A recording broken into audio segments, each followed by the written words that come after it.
Assalamualaikum warahmatullahi wabarakatuh. Halo semuanya, kenalin kami dari kelompok Alfalam. Sebelumnya, kenalin namaku Arista dari jurusan Ilmu Komunikasi angkatan 2019.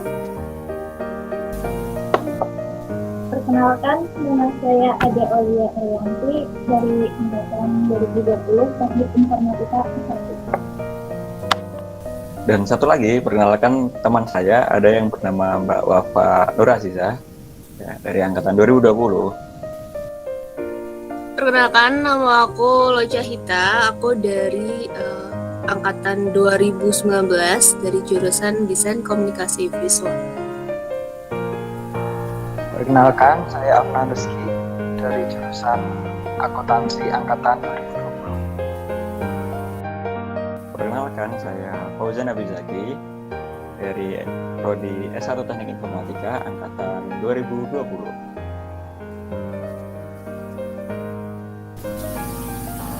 Perkenalkan, nama saya Karifin Wahyu Medina dari Prodi Kesehatan Masyarakat 2020.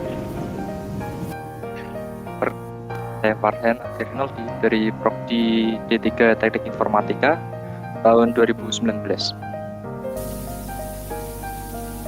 Halo semuanya, perkenalkan nama aku Nafi Amalia Riani dari Prodi Desain Komunikasi Visual angkatan 2020. Perkenalkan, nama saya Mufidah Rahayu. Saya dari Prodi Teknik Informatika angkatan tahun 2020. Oke, makasih teman-teman udah berkenan buat kenalan satu-satu ya. Kita di sini mau bahas tentang apa sih? Pasti semua teman-teman yang dengerin podcast ini ya semoga penasaran sih ya. Langsung aja yuk kita dengerin bareng. Di suatu organisasi pasti tentunya ada yang namanya kekuatan, kekurangan, kelebihan, dan sebagainya lah ya. Sebelumnya, aku mau jelasin tentang organisasi itu apa sih? Organisasi itu suatu kelompok orang dalam suatu wadah untuk tujuan bersama, tempat belajar dan saling berbagi ilmu, tempat berproses dan tempat di mana untuk mencari pengalaman yang lebih luas. Setiap individu mempunyai waktunya sendiri untuk berproses menjadi baik, menjadi kuat, menjadi sabar, dan semua proses yang pastinya membutuhkan waktu. Nah, ngomongin tentang BA ini, kita mau sedikit menyampaikan analisis kita tentang BAI. Oke, dimulai dari kekuatan apa aja sih yang dimiliki BAI selama ini? Yang pertama, BAI itu tetap istiqomah ngadain kajian walau pesertanya dikit. Ya kan? Kajian rutin Senin Kamis, terus juga kajian Anissa. Ya, walaupun terkadang pesertanya kurang dari target, tapi kita tetap ngadain kajian itu sampai sekarang. Dan yang kedua, kajian kita berhasil menjangkau peserta dari luar kampus. Seneng banget pas dengar dan pas tahu kalau kajian kita tuh nyebar nggak cuma di ini saja gitu, tapi juga ada dari peserta di luar kampus bahkan. Dari kegiatan yang tadi disebutin sama Mbak Arista, tentunya kita juga ada kelemahannya. Nah, kita makan pesertanya di itu kan ada yang namanya kendala itu ada berupa kendala jaringan, nggak bisa membaca, lalu bahkan ada orang yang ada kondisi lain yang bisa kita jam karena jadwal mereka itu bertabrakan sama jam kuliah yang ada di BAI. Dan tentunya itu kan ada gitu, ada orang di pelosok, yaitu jaringan belum tentu lancar ataupun yang sama seperti biasa. Nah, terus ada yang juga diskon antar anggota. juga ada anggota yang hilang-hilangan. Nah, istilahnya itu di ghosting. Kita itu ya cuma di ghosting sama doi, juga di ghosting sama temen dari lain. Nah, dari situ kita bisa simpulkan gimana untuk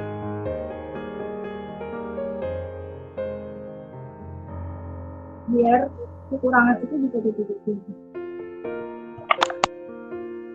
Nah, dari yang sudah dibahas gitu ya, kita sempat membahas strength dan weakness, di mana itu muncul dari dalam gitu ya, atau organisasi itu sendiri. Nah, selain hal-hal yang berada di internal, kita juga perlu nih tahu apa sih hal-hal yang mempengaruhi dari luar. Yaitu di sini saya izin menyampaikan terkait dengan opportunity atau peluang. Yang pertama, kita memiliki peluang untuk berkolaborasi antar kampus atau antar organisasi lain yang dia berada di luar maupun di dalam kampus tentunya. Kemudian yang kedua, kita memiliki peluang untuk bisa melaksanakan meet bersama-sama, ngobrol bersama-sama, sharing bersama-sama, tentunya secara online, di mana ketika pandemi ini kita sudah terbiasa mengikuti segala kegiatan atau mengalihkan kegiatan-kegiatan secara offline menjadi online. Dan peluang yang ketiga adalah kita bisa melaksanakan kegiatan secara langsung dengan jaringan yang sangat luas. Akses yang lebih mudah untuk mengikuti kajian, contohnya dengan melakukan live Instagram, ya kan?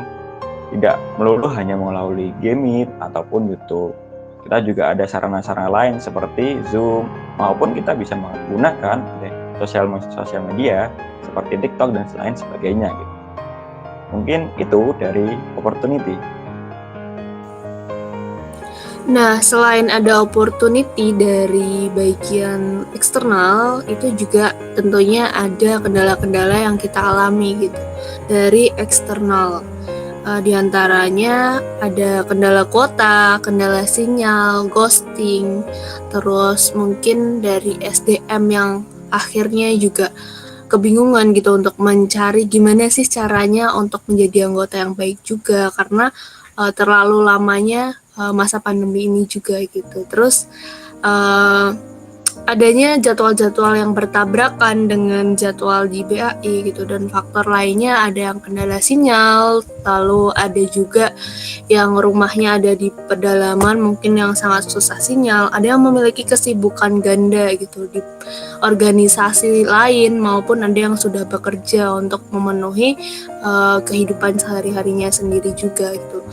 Dan selain itu juga faktor eksternal lainnya bisa juga dari diri kita yang kelelahan gitu ya, dari lelah gitu, matanya lelah untuk melihat layar gitu.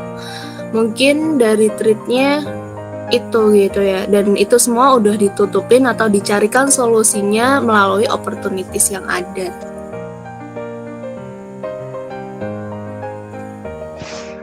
PAI sendiri memiliki visi yaitu menjadikan PAI Matoli'ul Anwar Udinus sebagai wadah bagi mahasiswa untuk melahirkan generasi muda yang beriman, berilmu, dan berakhlak mulia, serta berpegang teguh kepada Al-Quran dan Sunnah dalam mewujudkan lingkungan kampus dan sivitas yang akademika yang madani. Dalam menunjang atau mewujudkan visi yang telah kami rancang gitu, kami memiliki misi-misi. Yang pertama adalah kita akan membina keislaman, keimanan, dan ketakwaan generasi muda Udinus yang tentunya cinta NKRI. Nomor dua, kami akan menebarkan kebaikan dan membangun ukhuwah Islamiyah yang berdampak secara nyata bagi PAI Udinus. Dan yang ketiga, kami akan mempersiapkan, mendidik, dan mengembangkan inovasi, kreativitas, serta tanggung jawab dakwah di setiap bidang yang ada. Kemudian yang terakhir adalah kami akan mengembangkan kerjasama dengan elemen masyarakat dalam menegakkan nilai dan ajaran Islam, tentunya sesuai dengan Al-Quran dan Al-Hadis. Pada kesempatan kali ini, kami mengusung slogan dengan slogan #keluarga BAI milenial. Karena di sini kita ingin menjadi keluarga yang lebih solid lagi, ingin menjadi keluarga yang lebih erat lagi dan bisa membangun rasa kekeluargaan di antara teman-teman yang ada di BAI. Mungkin selanjutnya bisa dibantu oleh Mbak Karisma dalam menjelaskan slogan keluarga BAI milenial. Silahkan.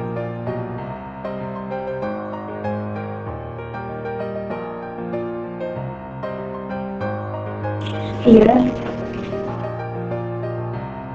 yaitu berdasarkan dari pembahasan yang telah disampaikan, kami mengambil slogan yaitu keluarga BAI milenial. Mengapa kami mengambil slogan tersebut? Karena slogan tersebut diharapkan bisa menjadi kekuatan generasi penerus di dalam menghadapi perkembangan zaman ini. Selanjutnya yaitu program kerja inovasi yang akan disampaikan oleh Mas Fahri. Nah, ini sembari menunggu Mas Farhan, kami mengusung program yang pertama gitu, yaitu BAI 4.0. Di sini kami ingin memperjelas gerak dari BAI ke arah digitalisasi dakwah, memberikan wadah bagi teman-teman BAI untuk mengembangkan diri di bidang media kreatif tentunya, dengan memberikan fasilitas dan dukungan dalam menghasilkan karya-karyanya. Contoh-contohnya misalnya, atau mungkin di sini ada yang punya model-model media kreatif, Mbak Arista, Mbak Ocha, Mbak Mufida, Mbak Nafi, Afnan, Mbak Karisma, dan Mbak Ade tentunya. Silakan bisa ada yang punya contohnya. Bener banget yang dikatain Mas Zaki gitu ya, Kak. Di era modernisasi ini dakwah kreatif sangat diperlukan, apalagi kayak konten di Instagram yang udah mulai vibe banget gitu ya, dengan ilustrasi maupun dengan storytelling video atau apapun itu. Konten-konten kebaikan saat ini sangat digemari juga gitu oleh masyarakat di Indonesia. Untuk itu juga selain itu kita bisa mungkin membuat website untuk mendukung program mutabaah kita gitu ya, mungkin belum terbentuk atau terbuat gitu, jadi data-datanya mungkin bisa lebih jelas, atau program-program lainnya kita udah punya website, tinggal dikembangkan lagi untuk menunjang dakwah kita gitu. Kurang lebihnya itu kalau dari aku. Mungkin dari Mbak Arista ada tanggapan, atau Mbak Nafi, Mas Afnan, ataupun Mbak Ade.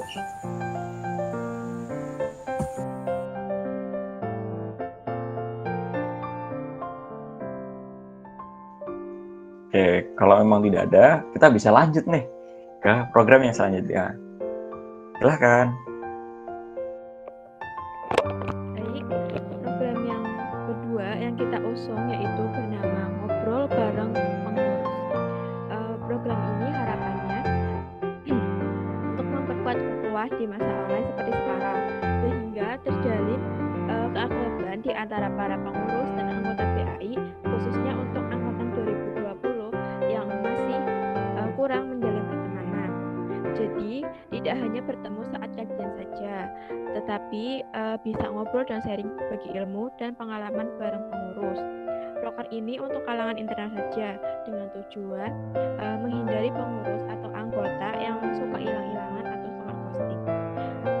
Nantinya jika program ini berjalan dengan baik, akan membangun ukhuwah yang lebih kuat di antara para internal BAI.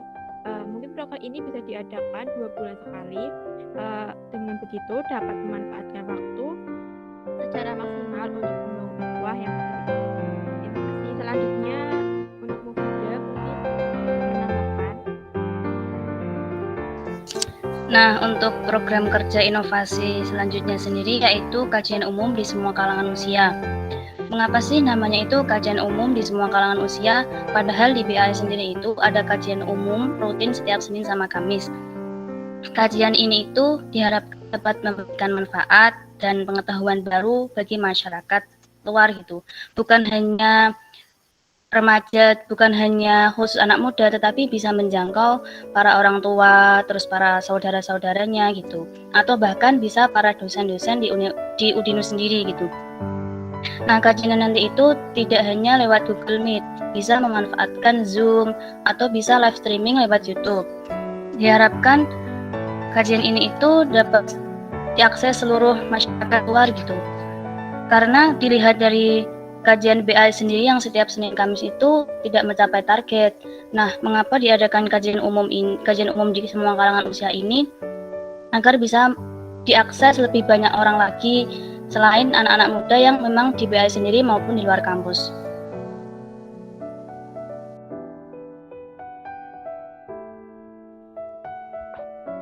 Untuk selanjutnya ada BAI 4.0. Memperjelas gerak BAI ke arah digitalisasi dakwah, memberikan wadah bagi teman-teman BAI untuk mengembangkan diri di bidang media kreatif dengan memberikan fasilitas dan dukungan dalam menghasilkan karya-karyanya. Dalam dakwah BAI ini dapat dikembangkan dengan cara digitalisasi untuk memberikan pesan-pesan Islamik kepada masyarakat.